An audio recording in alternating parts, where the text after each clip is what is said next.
प्रमोद प्रेमी यादव का एक गाना आया है हबे लालू जी के देन।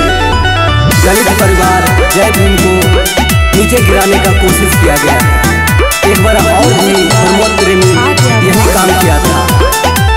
सुनिए गाना के माध्यम से कैसे जवाब दिया गया है। गलत कहले बेटा तू बहुजन के बोल के,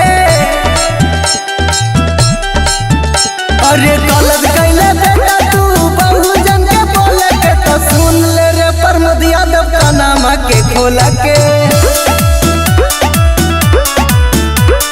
मांगे पड़ता माफी बेटा जय भीम बोल के, मांगे पड़ता माफी बेटा जय भीम बोल के।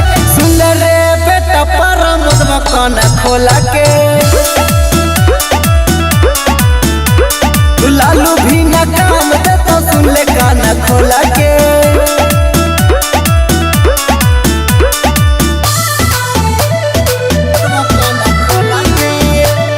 रे बेटा औकात में रह, औकात में।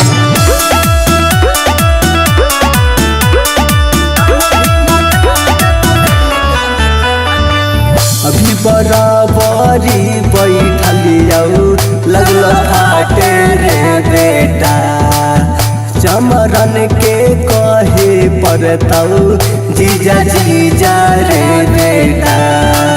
अभी तो टेलर है बेटा टेलर। अभी बराबरी बैठलिया लगल फाटे रे बेटा, चमरन के कहे पड़तौ जीजा जीजा रे बेटा। मांगे पड़ता माफी बेटा जय भीम बोल के, कोडावट में गाड़ी देही बेटा तू बोल के।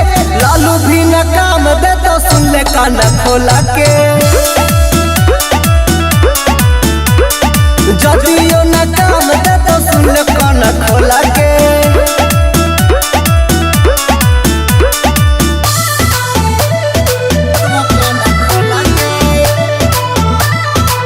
अभी तो टेलर है बेटा टेलर।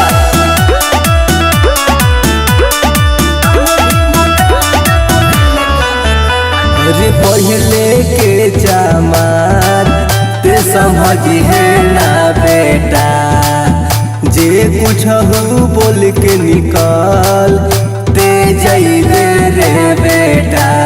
रे बेटा औकात में रह, औकात में।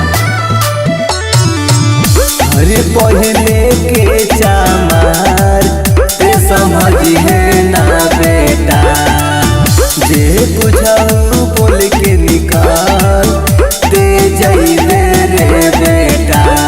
मांगे पड़ता माफी बेटा हाथ गोड़ा जोड़ के, मांगे पड़ता माफी बेटा हाथ गोड़ा जोड़ के।